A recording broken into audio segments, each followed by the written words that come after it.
Today I want to talk to you about how to start planning your move abroad and what you must do before you actually make the move. Stick around to the end and I'll tell you the biggest mistake I made before moving abroad.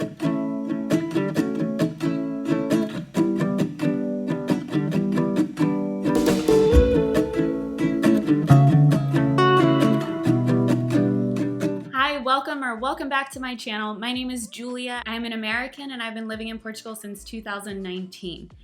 The best advice I can give to someone who is moving abroad is to do your research. Before I thought about moving to another country, I thought this was a really rare thing for people to move from one country to another, but boy was I wrong. There are a ton of people moving from one country to another, and because of this, there are a lot of resources. It may be difficult to find somebody who moved from the exact same country as you to the same country that you're looking to move to, but there may be something similar that you can look at and see what challenges they had and build off of that what you can expect to experience. So let's get started.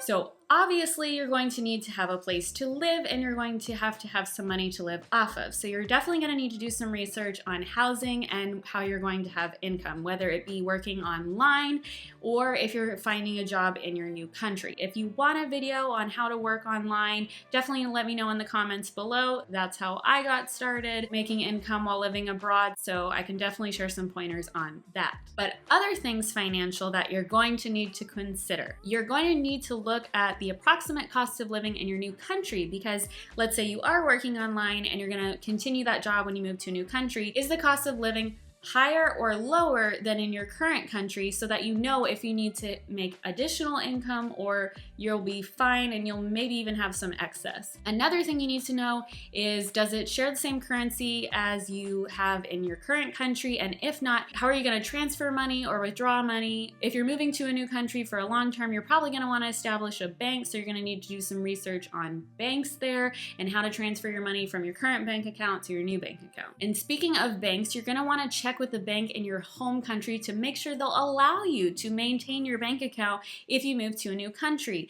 I come from the United States, so I happen to know that some people's banks do not allow them to continue their accounts, so you're either going to need to maintain an American address somehow or figure out a bank that will let you maintain your account.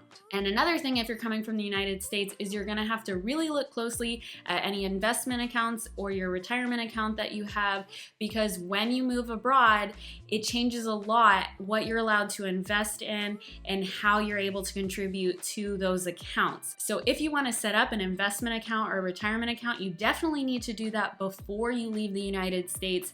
And then you're going to have to look at the specific regulations and the policies you have the account with to make sure that you're even allowed to contribute to the account when you move abroad. And if you're not allowed to contribute to these accounts and you can't find a way to contribute to those accounts, how are you going to make it work for you financially? So there are a lot of things to consider, especially if you move from continent to continent. If you move within the European Union, you probably won't have to do as much research, but if you're moving from the United States to Europe, for example, you're going to have to think about a lot of changes. And that's not to discourage you. I definitely don't want to do that. It is totally possible, but I'm just encouraging you to do your research earlier, because the more that you can figure out as you go, you won't be blindsided and then have to figure everything out in a pinch.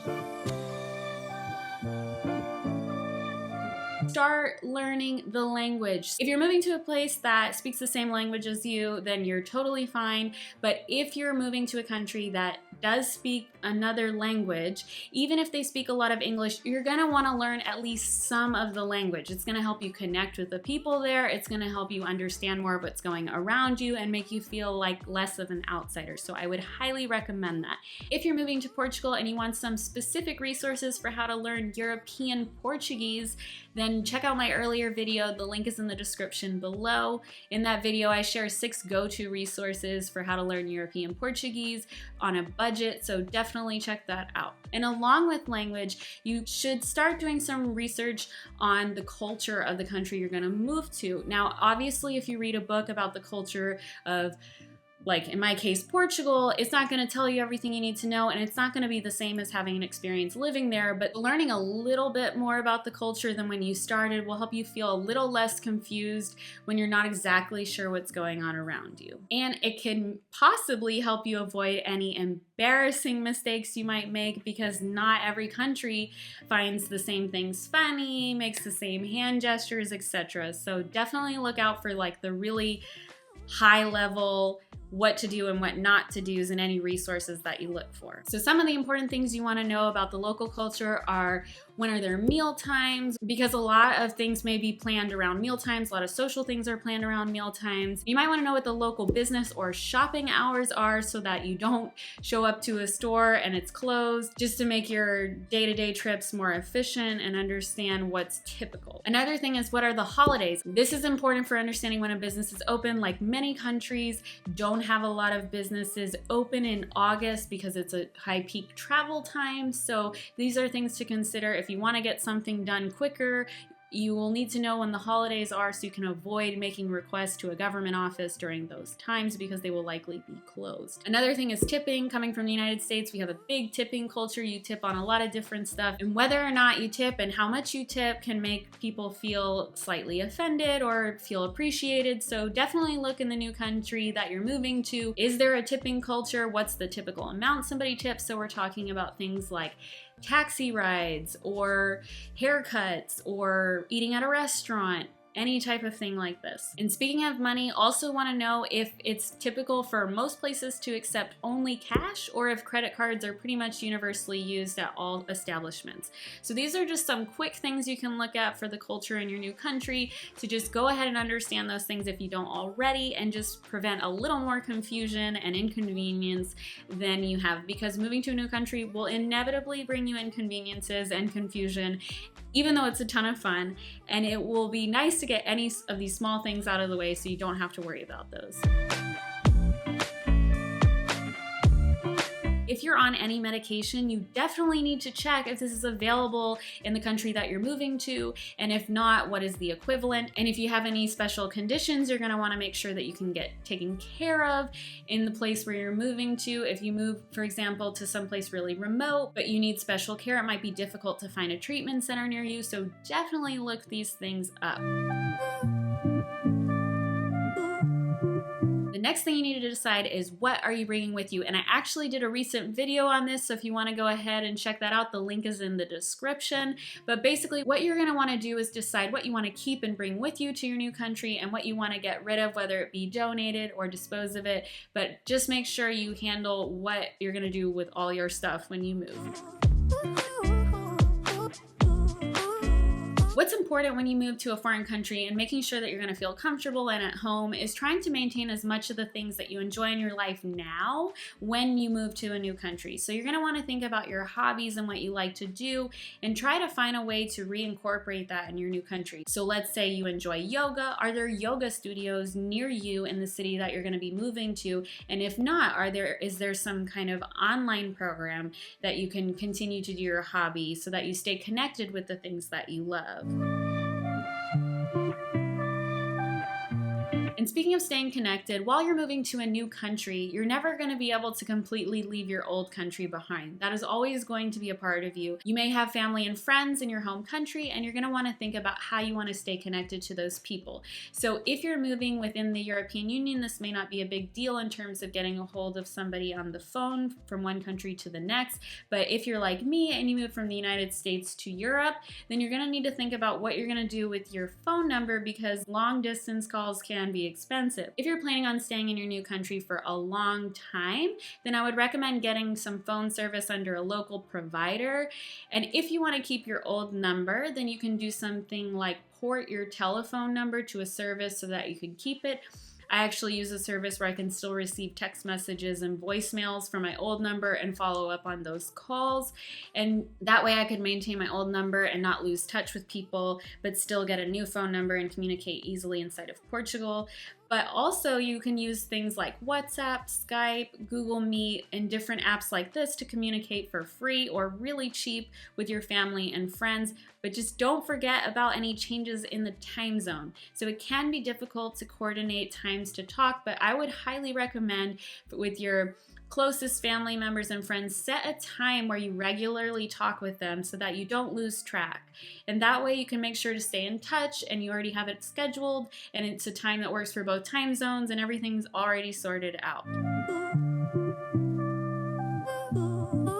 I definitely did a lot of research, but unfortunately I did make one really big mistake. So when I moved to Portugal, I had already done a 6-week internship in 2017 where I met my boyfriend and I met some friends. I had visited Portugal many times. In between then and 2019, when I finally decided to move, I knew I loved the country. I knew I was already learning Portuguese and I knew there was a lot of English spoken, so there wouldn't be a huge language barrier for me. But what I did was completely underestimate the emotional challenge of moving abroad. So of course there were the regular day-to-day boring life stuff that you don't have when you're just doing travel, and I did see that coming. But what I really didn't think about is how hard some days it would hit you when you would miss home, or some days where you just feel like out of place and you feel like you're not really connecting with your new country. I was living with my boyfriend who was Portuguese and I thought that was going to make it simple, but there were times when it actually felt like it made it harder because locals are not going to understand what it's like for a foreigner to live there because they're not a foreigner. So definitely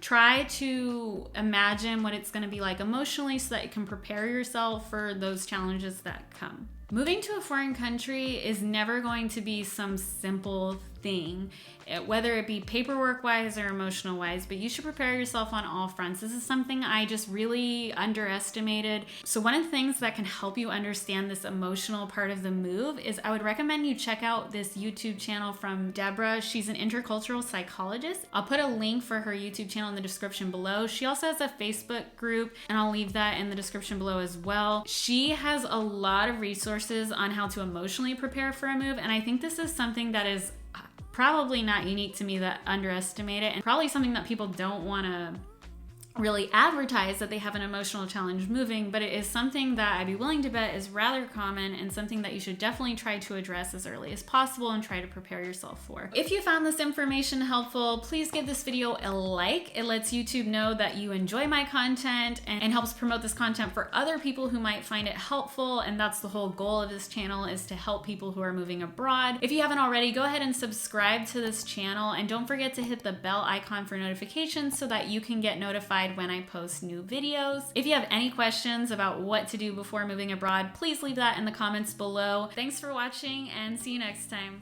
Ciao!